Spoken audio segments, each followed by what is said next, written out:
The letter had arrived on a Tuesday. Annie knew it was the end before she even broke the wax seal. The deep black stamp of the Ironvale crest, pressed into the burgundy wax like a wound that refused to close. She had been standing in the kitchen of the small stone cottage when the royal messenger knocked, his expression carefully blank, his gray cloak dusted with the first snow of the season. He had not looked at her directly. Messengers never looked at Omegas directly. She had set the letter on the wooden table and left it there for 3 hours. Now it was evening, and the fire had burned low, and Annie sat beside it with her hands folded over the swell of her abdomen, round and full and impossible to hide, beneath even the loose linen of her cream-colored dress. The gray wool cloak she'd draped over her shoulders smelled faintly of pine resin and dried lavender, the two things she had gathered compulsively during the long months of solitude, because they were the only smells that did not make her stomach turn. She finally read the letter.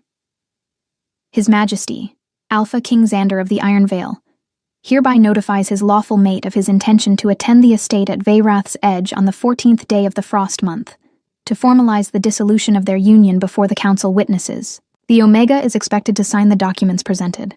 No objections will be entertained. No delay will be granted. Annie folded the letter slowly. The fire crackled. Outside, snow was beginning to fall against the leaded glass windows, soft and indifferent. She pressed one hand flat against her stomach and felt the answer she had no words for yet. She had been sent to this cottage 7 months ago. Not in anger. Or at least, not in the kind of anger that comes with shouting. Xander did not shout. He was the sort of man whose fury arrived in complete silence, in the way a door could close with perfect gentleness and still feel like the end of the world. He had come to her chamber that evening in early spring with 2 of his council members at his back, and a single sentence prepared. You will reside at Veyrath's Edge until further arrangements are made. That was all. No explanation, no conversation. He had already been turning away when she asked why, and he had paused with his broad back to her, those wide shoulders wrapped in black leather, the fur mantle across them catching the torchlight, and said, without turning, Because I cannot look at you right now, Annie. She had not seen him since. The cottage at Veyrath's Edge was not cruel. That, she supposed, was something. It sat at the far northeastern border of Ironvale territory, nestled against a ridge of pine forest where the wind came down from the mountains in long, mournful sweeps. The nearest village was a 2-hour ride by horse. A woman named Greta came twice a week with provisions, bread, dried meat, root vegetables, sometimes a small wedge of hard cheese, and never stayed long enough for real conversation. A young stable hand named Pell lived in the outbuilding and kept the single horse fed and the woodpile stocked, and he was perhaps 17 and spoke in monosyllables, and Annie had grown genuinely fond of him in the wordless way one grows fond of a faithful animal. She had learned the names of the birds that came to the windowsill. She had learned to make her own bread. She had learned what it felt like to be completely alone with the truth of herself, with no rank and no court and no one watching. And she had discovered, slowly, painfully, that the truth of herself was not as small as everyone had always made her feel. She was 23 years old. She was an Omega in a world that treated Omegas as decorative at best and expendable at worst. She had been given to Xander in a political arrangement 4 years ago, a peace offering from her father's failing bloodline to the most powerful alpha in the Northern Territories. She had arrived at the Ironvale Palace with a single trunk of belongings, and the quiet, unshakable understanding that she was not expected to matter. For 3 years, she had tried anyway. And then spring had come, and something had shifted, something brief and overwhelming and never spoken of again. And then Xander had sent her away, and now it was winter, and Annie was reading a letter about her own divorce by firelight, with his child curled beneath her ribs like a question she did not know how to answer. The 14th day of the frost month arrived with iron-gray skies and a wind that bit through stone walls. Annie was awake before dawn. She had barely slept. She dressed carefully, the warmest dress she owned, a deep charcoal wool with long sleeves, her brown leather belt cinched as high as it would go, which was not high enough to conceal anything. She braided her pale gold hair over one shoulder, the way she always did, and pulled her gray cloak around herself, and sat in the chair nearest the fire, and waited.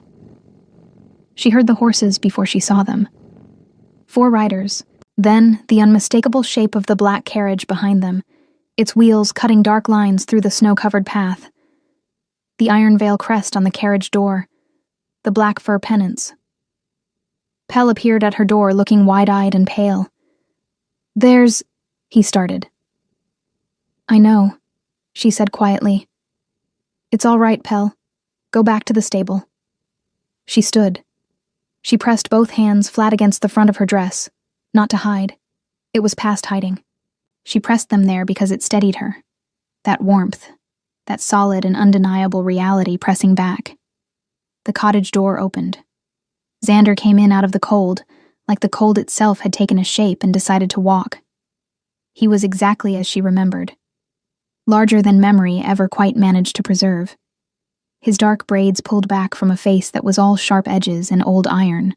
His blue eyes the same startling pale color they had always been, currently fixed on the middle distance the way they always were when he was controlling something internal with great effort. He was already speaking. A council member behind him was unrolling a scroll. Xander's mouth was forming the words that meant this ends today, and then his pale blue eyes dropped. They dropped to her abdomen, and they stopped. The room went absolutely silent. Annie watched the color leave his face, watched his jaw set, watched something move through those pale eyes that she had never, in 4 years, been able to name, and she had spent a great deal of time trying. The council member with the scroll had gone still. The second council member, an older woman named Hesta, who had always watched Annie with undisguised contempt, made a short, sharp sound that was not quite a word. Xander said nothing. He stood in the doorway of her small stone cottage with snow melting in his braids and the divorce papers in his second's hand, and he looked at Annie, really looked at her, for what felt like the first time in 7 months, and the expression on his face was not anger. She didn't know what it was. That was the most frightening thing. "Annie," he said. Just her name. His voice was very low. She lifted her chin. Her hands were steady against the wool of her dress. Her voice, when it came, surprised even herself with its quietness, its complete absence of apology. "Hello, Xander." The silence in the cottage stretched long enough to become its own kind of weather. Hesta was the one who broke it. She stepped forward past Xander's shoulder, her velvet traveling coat dark with melted snow at the hem, her iron-gray hair pinned beneath a stiff hood. She was a small woman who had always managed to take up a great deal of space, and she did so now. Her sharp eyes moving over Annie with the practiced efficiency of someone appraising livestock at market. "This changes nothing," Hesta said flatly. "The dissolution was agreed upon by the council 3 months ago. A pregnancy does not—" "Hesta." Xander's voice did not rise. It did not need to. It landed in the room the way a sword lands when driven point first into stone, with finality, with weight, with the absolute expectation that everything nearby would go still. Hesta went still. He had not moved from the doorway. His pale blue eyes had not left Annie's face. The snow outside was picking up, tapping softly against the leaded glass, and the fire behind Annie had burned down to deep orange coals that threw long shadows across the stone floor. The cottage suddenly felt very small. "Leave us," Xander said. "My lord, the protocol requires that council witnesses remain present during any—" "I said leave us." The second council member, a thin, forgettable man named Osbert, who had spent the entirety of the journey thus far pretending not to exist, was already retreating toward the door.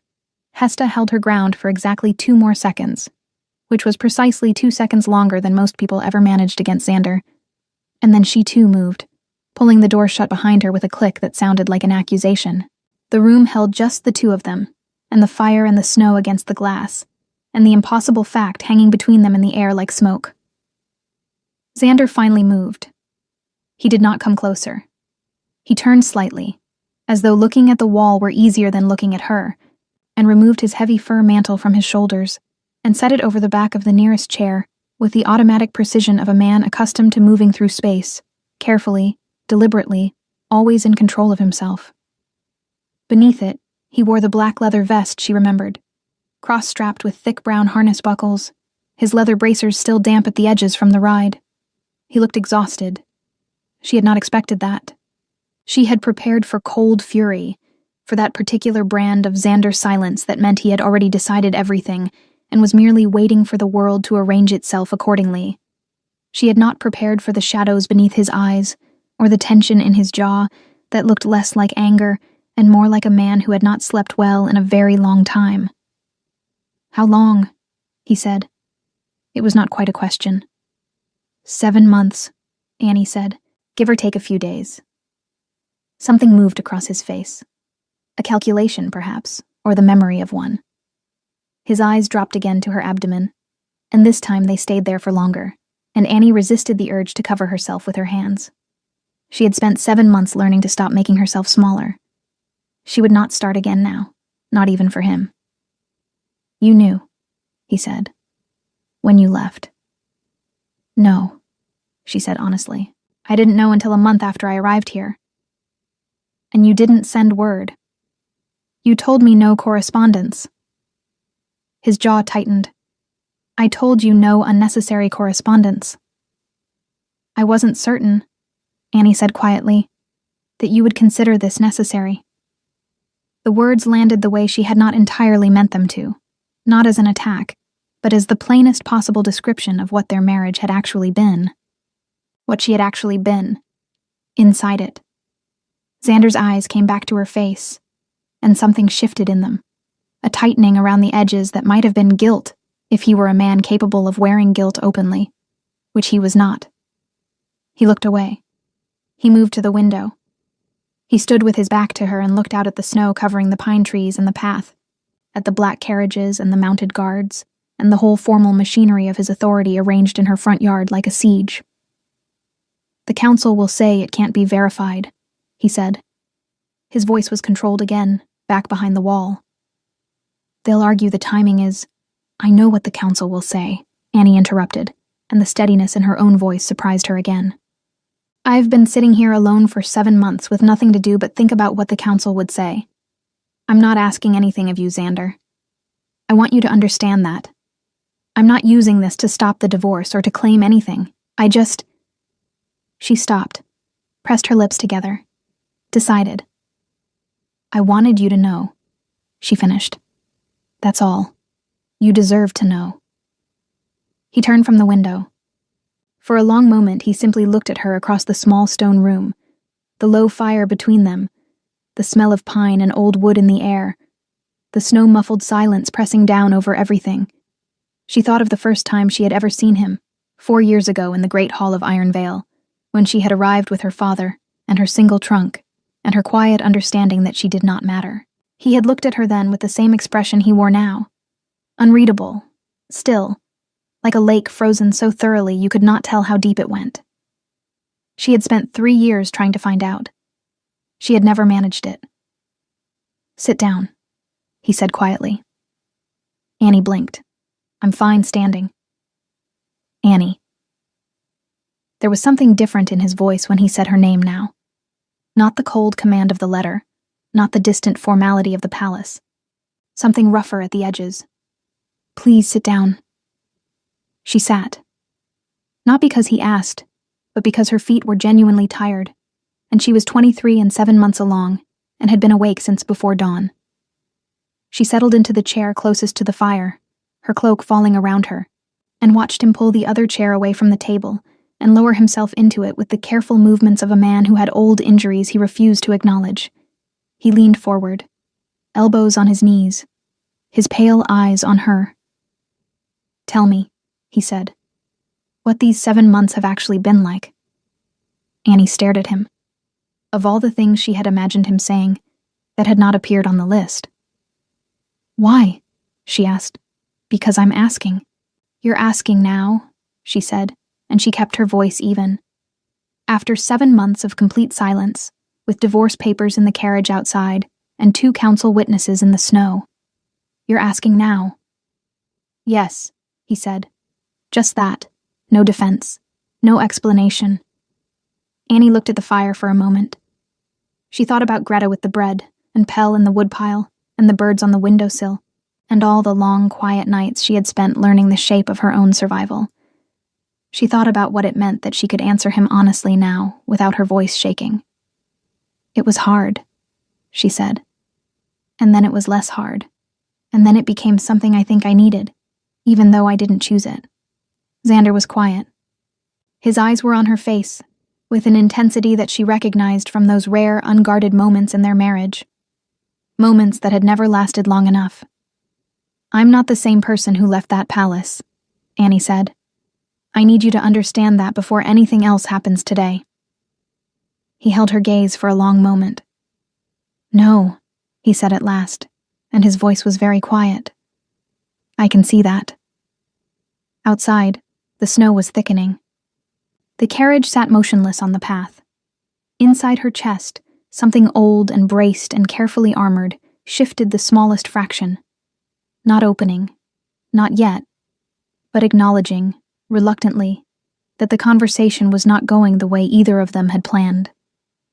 And somewhere between the fire and the window and the divorce papers still rolled inside their velvet ribbon in the carriage outside, the day that was supposed to be an ending had quietly, dangerously, become something else. Hesta did not wait in the cold gracefully. Annie could hear her through the thin cottage walls. The sharp click of boot heels against the frozen stone path. The low murmur of her voice directed at Osbert, clipped and dissatisfied in the way of someone accustomed to having their displeasure heard, even when they were pretending to be quiet.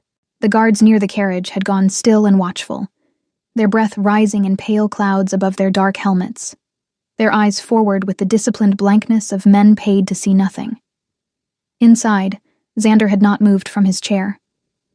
He had asked her to tell him about the 7 months, and Annie had answered honestly. And then a silence had settled between them that was different from the silences she remembered from the palace. Those silences had always felt like walls. This one felt more like snow, blanketing, muffling, strangely soft at the edges. She was the one who broke it. "You should know," she said, keeping her eyes on the fire, "that I've already thought through every version of this conversation. Every possible thing you might say, every argument the council makes, every outcome. I've had 7 months and very few distractions." "And what conclusions did you reach?" Xander asked. "That I will not fight you," Annie said. "If you want the divorce, sign the papers. I won't contest it.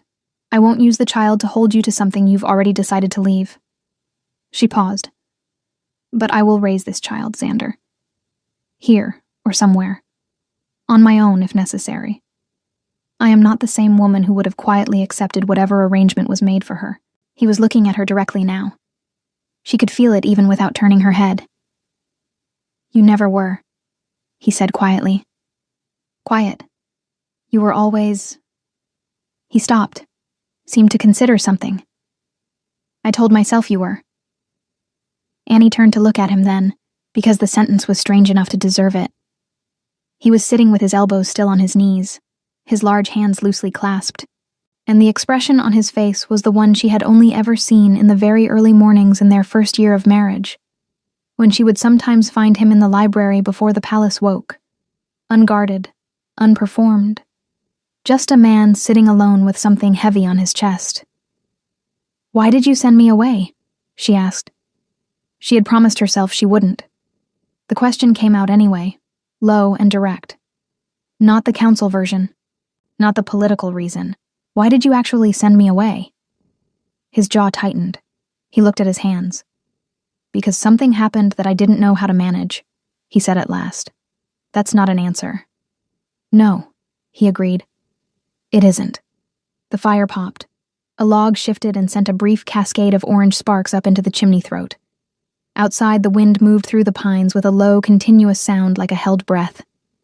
Annie waited, and she did not fill the silence with reassurance the way she once would have. And eventually Xander looked up. "I've been Alpha King since I was 19 years old," he said. "My father died, and I was handed a territory in open conflict, and a council that was testing every boundary I had within the first week.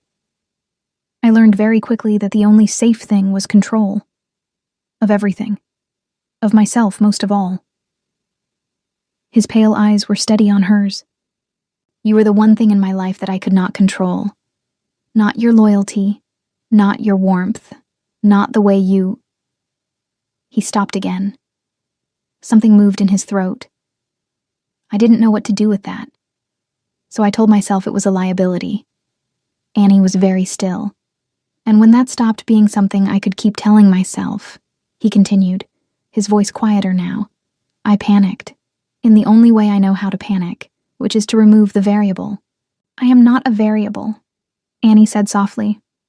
No, Xander said. You're not.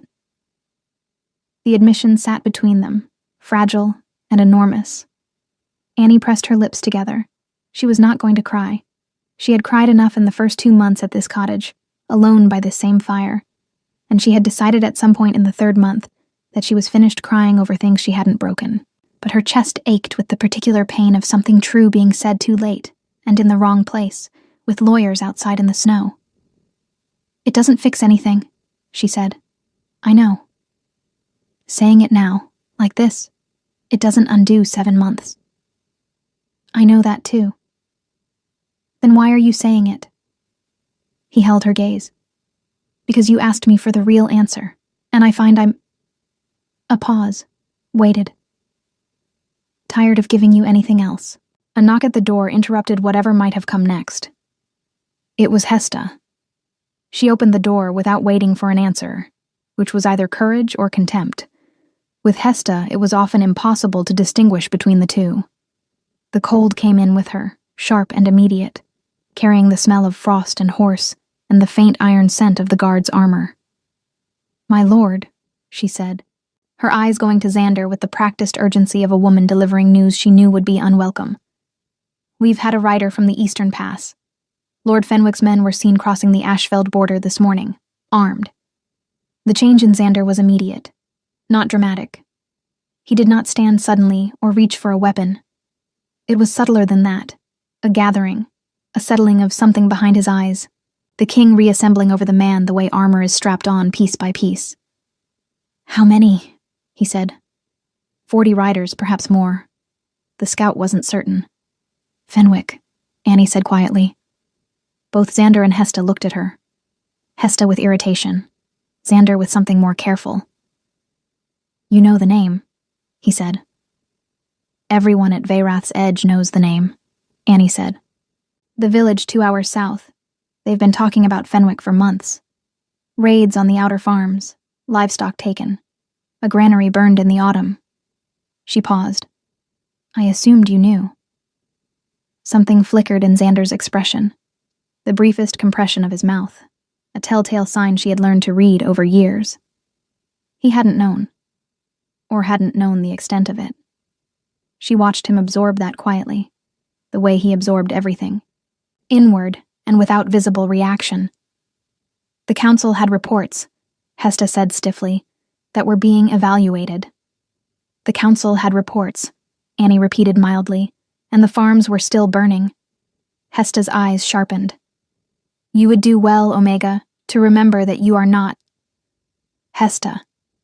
Xander's voice again, flat as a blade laid on a table. That's enough. The silence that followed had teeth. Hesta straightened, pressed her lips into a thin line, and directed her gaze toward the middle distance with the expression of someone storing an offense for later use. Osbert, who had appeared in the doorway behind her, seemed to be attempting to become part of the door frame. Xander stood. He was very tall in the low-ceilinged cottage, his head nearly at the level of the old wooden beams. He reached for his fur mantle where it lay over the chair back and settled it across his shoulders in one practiced motion, and the king was fully assembled again, broad and dark and formidable, the pale eyes cold and focused. But he paused before turning to the door. He looked at Annie. Not the way he had looked at her in the palace. Past her. Through her. With that careful, trained distance. He looked at her the way he had been looking at her for the last hour, with something open and undefended at the edges that didn't match the armor he'd just put back on. I'm not leaving, he said quietly. Not today. Annie blinked. The documents. We'll wait. He held her gaze. Fenwick won't. And I am not riding away from this cottage and leaving you and... He stopped. His eyes dropped briefly, almost involuntarily, to her abdomen. Then back up. I'm not leaving today. It was not an apology. It was not a declaration of anything she could have named. But it was Xander making a choice in front of witnesses. And in 4 years of marriage, she could count the times he had done that without political calculation on one hand. Hesta made a sound. "My lord, the border situation requires—" "Send word to Captain Aldrich," Xander said, already moving toward the door. "Tell him I want the eastern flank sealed before nightfall. Tell him to hold and not engage until I arrive." He paused at the threshold, the cold gray light falling across his profile. "And have someone bring firewood inside. Enough for the night." He stepped out into the snow.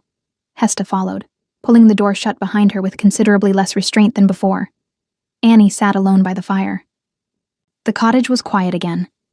The particular quiet of a room that had recently held something significant and was still settling back into its shape.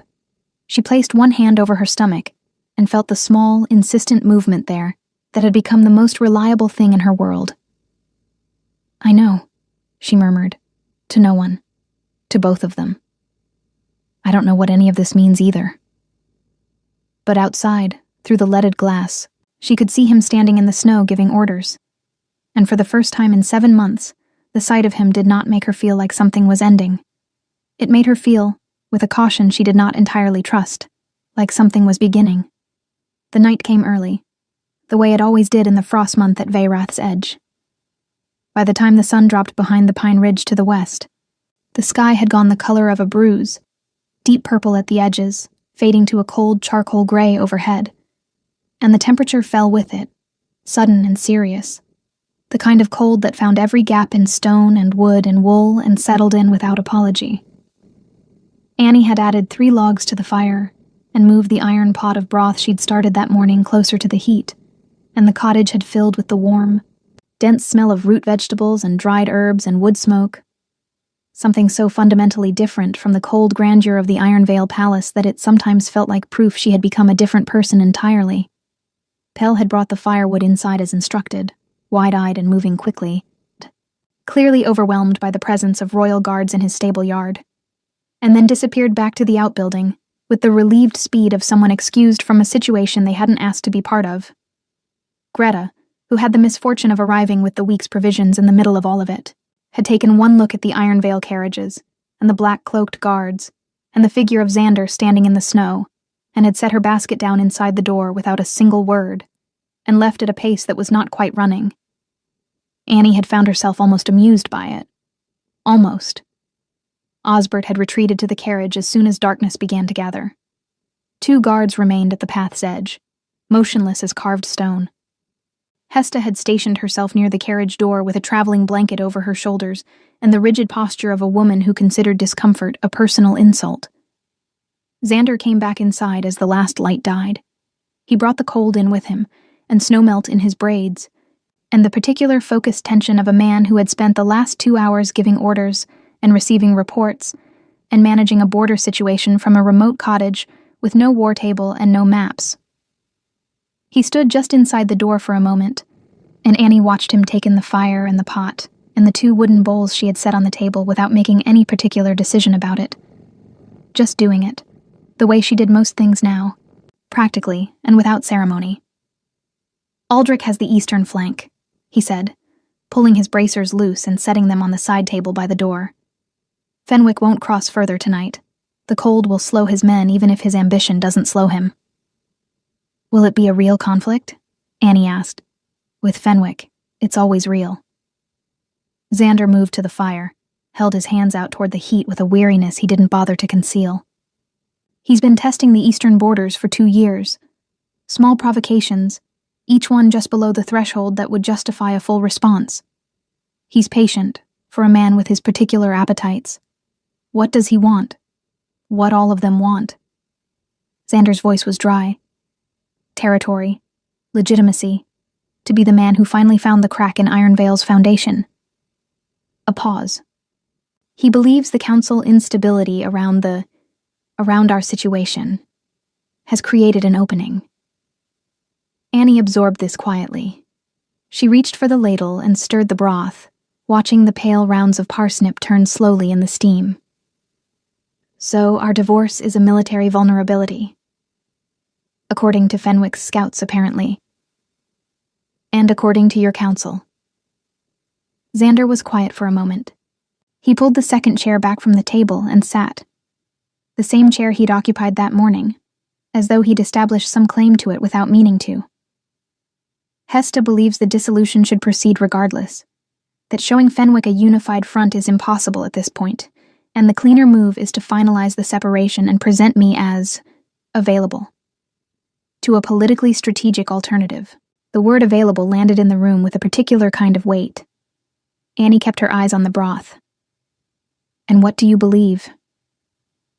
I believe, Xander said slowly, that Hesta has been planning my remarriage for longer than she's admitted, and that Fenwick is a convenient argument rather than the actual reason. Annie looked up at that. His pale eyes were on her, and there was something in them she recognized from the early morning library, that unguarded quality, the exhaustion of a man who had run out of energy for performance. There's someone she has in mind, Annie said. It was not quite a question. There usually is. She nodded once and looked back at the fire and did not say anything about how that felt. The image of Hesta in some palace corridor, already making arrangements, already measuring the space Annie had occupied for replacement. She had promised herself she would not perform grief for things she hadn't broken. She kept that promise now, quietly, while she poured broth into the 2 bowls and set one in front of Xander without asking if he wanted it. He looked at the bowl, then at her. Something moved in his jaw. Annie, eat, she said simply. You've been in the cold for 2 hours and you have a border conflict and you rode here this morning from God knows how far. Eat.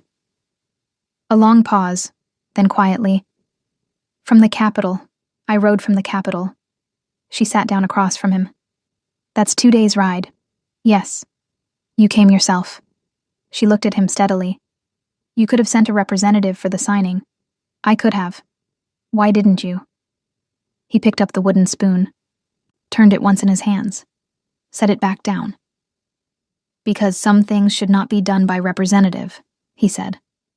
Whatever I am, I'm not a man who ends a 4-year marriage with a signature delivered by courier. Annie held his gaze for a moment. Then she looked down at her own bowl.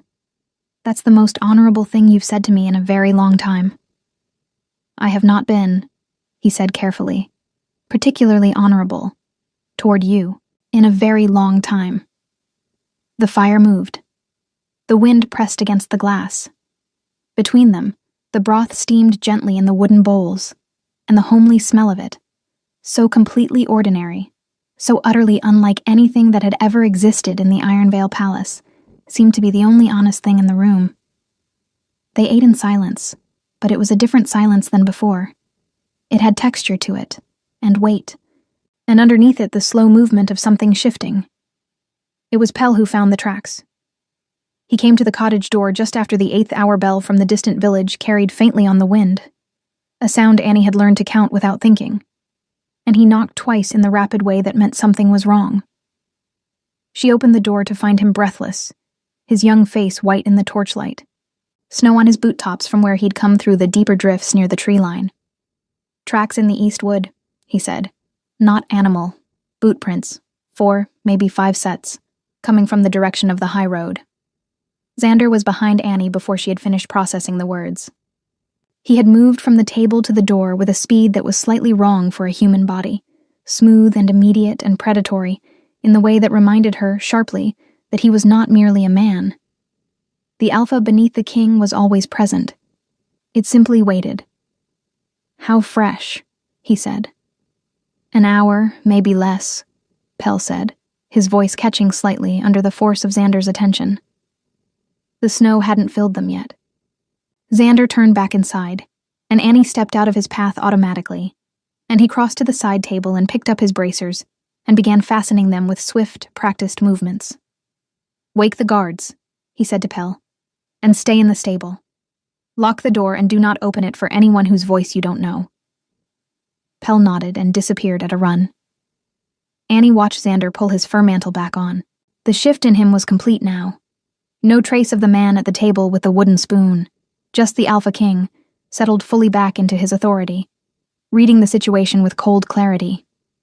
He reached for the short blade at his belt, checked it, replaced it, Then he stopped. He turned and looked at Annie with an expression that was not the strategic assessment he'd just been giving to everything else. It was direct and unarmored and completely at odds with the rest of him. "You will bolt this door," he said. "You will not open it. You will stay near the fire and away from the windows." "I know how to stay safe," she said. "I know you do." He held her gaze. "I'm asking anyway." There was something beneath the words that was not a command. She recognized it because she had spent 4 years learning the difference between Xander giving orders and Xander asking. And asking was so rare from him that it always landed differently, softer, and more serious at once. "All right," she said quietly. He held her gaze one moment longer. His pale eyes moved, just briefly, downward and back up. That involuntary glance she had caught him making all day, checking, acknowledging, unable to quite stop himself. Then he stepped out into the dark and the cold, and Annie bolted the door behind him, and stood in the firelit silence listening to the sound of guards mobilizing in the snow outside, and something in her chest, pulling taut like a bowstring. In the east wood, somewhere between the pine trees and the high road, something was moving toward them, and she had a terrible, certain feeling that Fenwick's name was on it. The attack came just before midnight. Annie heard it before she understood what she was hearing. A short, sharp shout from one of the guards, then the unmistakable percussion of bodies in motion. Boot heels against frozen ground, the ring of steel briefly exposed to cold air. She had stationed herself exactly where Xander had told her to, in the chair nearest the fire, away from the windows, with her gray cloak pulled around her, and both hands flat against her stomach, the way they always went when she was frightened and trying not to show it to herself. She counted breaths. It was something she had learned in the long nights at this cottage, that counting breaths gave the mind something to hold on to when everything else was moving too fast. 1, 2, 3. A heavier sound now, something falling, a voice she didn't recognize barking an order in the dark. Then Xander's voice, not words, just the tone of it, carrying across the frozen yard with the kind of authority that didn't need volume to be absolute. 4, 5. Silence. Then footsteps on the path, measured and familiar, and a knock at the door. 3 slow, deliberate raps, the pattern Xander had established before leaving without telling her he was establishing a pattern. Because that was the way he operated, quietly arranging safety for people without announcing that was what he was doing. Annie unbolted the door. He was standing in the torchlight with snow on his shoulders, and a cut along his left forearm that had bled through the leather of his bracer. Not deep, from the look of it, but real. Behind him, 2 of Fenwick's men were on the ground in the snow with their hands bound, and the other guards were moving through the tree line with torches, searching the wood with the efficient thoroughness of men who had done this before. The cold air that came in with him smelled of iron and pine and frozen earth.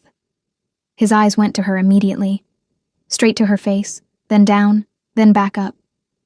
"I'm fine," she said, before he could ask. "Are you?" He looked down at his arm as though he'd forgotten about it. "Yes. That needs to be cleaned. It's minor." "Xander." She stepped back and held the door open. "Come inside."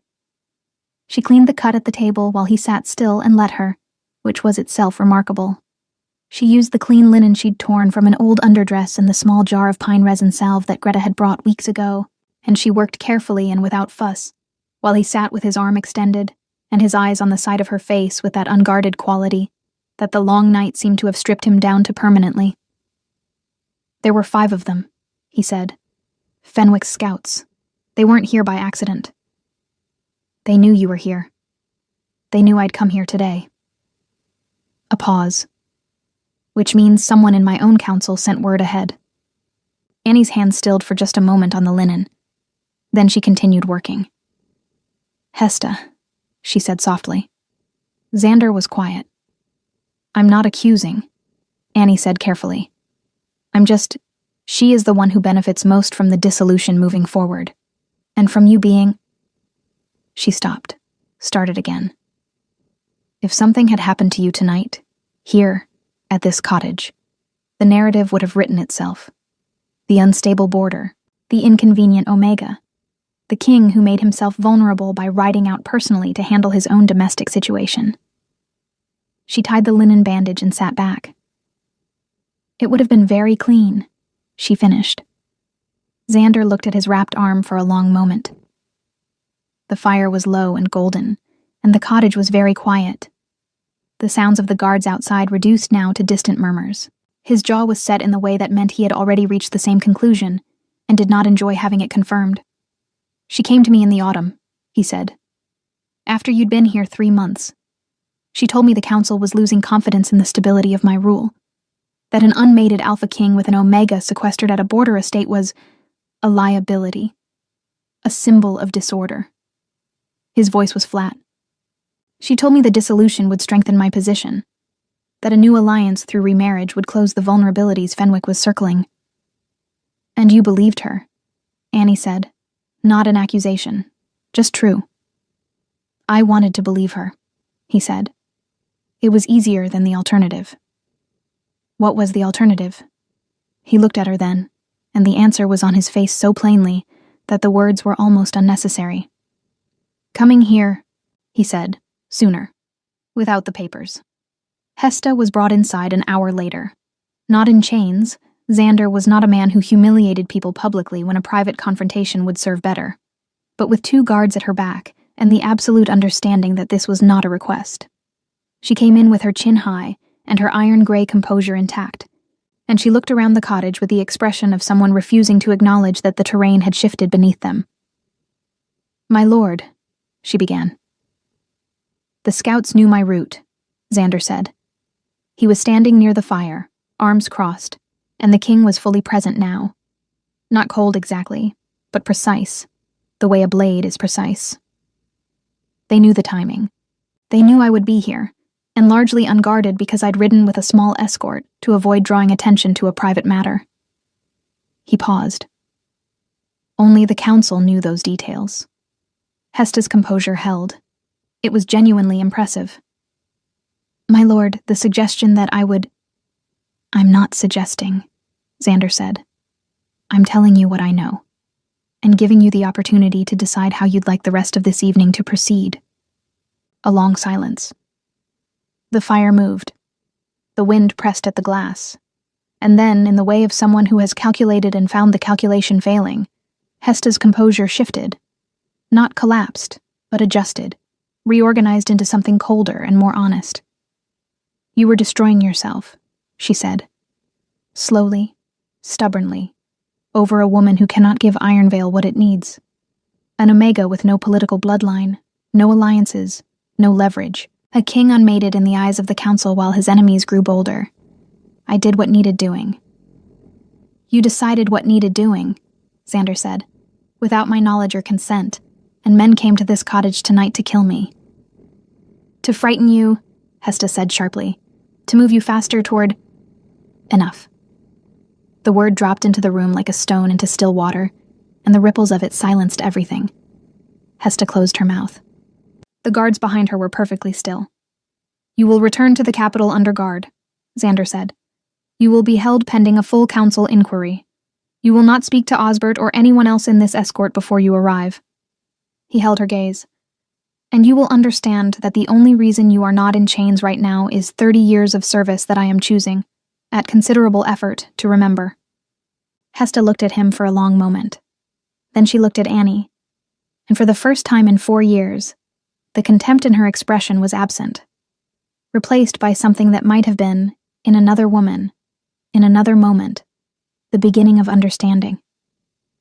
She left without another word. After she was gone, the cottage settled into a quiet that felt entirely different from every quiet that had come before it. Xander stood at the window for a long time, looking out at the snow and the trees and the torches of his guards moving through the dark. Annie sat by the fire and did not rush him. She had learned, over 7 months of solitude, that not every silence needed to be filled. When he finally turned, he looked tired in a way that had nothing to do with the long ride or the cold or the brief fight in the snow. It was a deeper tiredness, the kind that lives in decisions long deferred. He crossed the room and stopped before her chair and looked down at her with those pale blue eyes that she had spent 4 years trying to read, and had finally, tonight, managed to. "I don't want to sign those papers," he said. Annie looked up at him. "That's not the same as knowing what you do want." "No," he agreed, "but it's the most honest thing I've said in months, and I'm starting there." He reached down, slowly, and she watched his large hand extend toward her, not commanding, not claiming, just offering, and after a moment she took it, and his fingers closed around hers with a careful, deliberate warmth. "I would like to stay," he said. "Through the winter. Here, if you'll have me, not as your king, not with council witnesses or political arrangements, just—" He paused. "As the man who rode 2 days to see you and found he had no language for what that meant until tonight." Annie felt something in her chest break open that she had been keeping carefully sealed for 7 months. Not the old longing, not the desperate hoping of the woman she had been. Something steadier than that. Something that had been built in solitude and silence, and the slow, hard work of becoming herself. "You can stay," she said quietly. "But I need you to understand that I am not the Annie who will disappear into whatever shape is convenient. Not anymore." "I know," he said. "I don't want that, Annie. I want—" His jaw worked. "I want to know the one who's been here. The one who learned the birds' names and talked to a 17-year-old stable hand and cleaned a soldier's cut at a kitchen table without flinching." She looked at him for a long moment. Then she turned her hand in his, so that their palms were flat together, and she felt the warmth of it travel all the way up her arm and into the hollow of her chest, where the fear had lived. "Then stay," she said. Epilogue.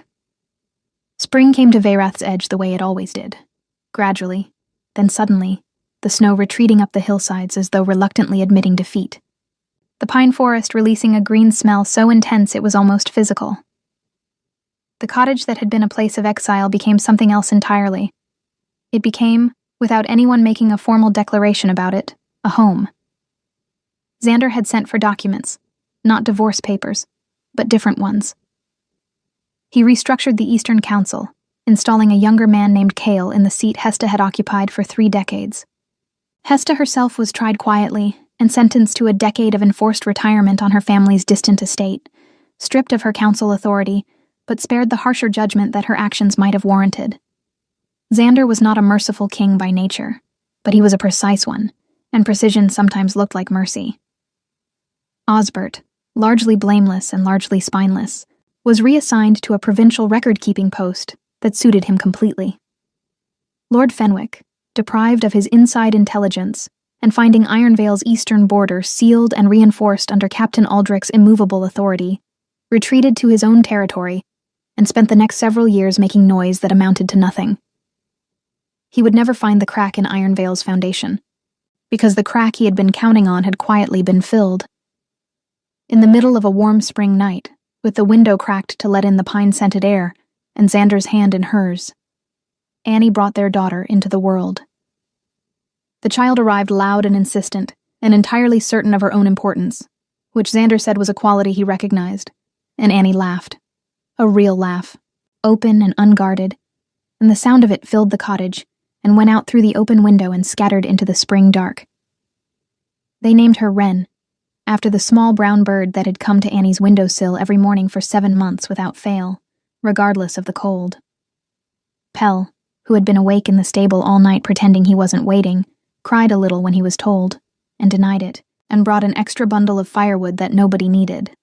The formal return to the Ironvale capital happened 6 weeks later, when Annie was ready, and not before. She rode in, not in a closed carriage at the back of the procession, the way she had arrived 4 years earlier, but beside Xander at the front, on a gray horse that Xander had chosen for her himself, with Wren wrapped against her chest in a sling of soft wool. The people of the capital who lined the road to watch them pass saw something they had not expected. Their Alpha King, composed as ever, turning his head to say something quietly to the woman beside him, and the woman beside him laughing again, and Xander's expression in the moment after doing something it had never done in public in the 14 years of his reign. It softened. Just briefly. Just enough for the people nearest the road to see it and remember it and speak of it afterward, in the way of people who have witnessed something small and real, and therefore more significant than anything grand. Annie became, in time, not the Omega Queen who had been sent away, but the queen who had survived the sending and come back different, and changed everything quietly by refusing to be diminished. Her voice in council was not loud, but it was consistent, and it was grounded in something most council members lacked. She had lived at the edge of the territory, alone, without comfort or ceremony, and she knew what the land and the people on it actually needed, because she had been one of them. Xander learned, slowly, imperfectly, with occasional reversions that Annie met with patience she had not known she possessed, to let someone matter to him without calling it a liability. It was the hardest thing he had ever done. He did it anyway. And in the east wing of the Iron Veil Palace, in a room that caught the morning light, a small brown bird was painted on the wall above a wooden cradle, put there by Xander himself. In the early hours of a morning when he thought no one was watching, with a brush too small for his hands, and a care that made the work take twice as long as it should have, Annie found it the first morning they were home. She stood in the doorway looking at it for a long time. Then she went to find him. And when she did, she said nothing. Because some things were beyond language, and simply took his hand. And they stood together in the growing light, while their daughter slept in the room behind them, and the world outside continued its business of being ordinary and extraordinary all at once. It was not a perfect life. It was not a story that resolved into ease or forgot its difficult parts. But it was theirs, built from a winter's worth of honesty, and a 7-month exile, and a letter that had arrived on a Tuesday, and changed everything by almost ending it. And that, in the end, was more than enough.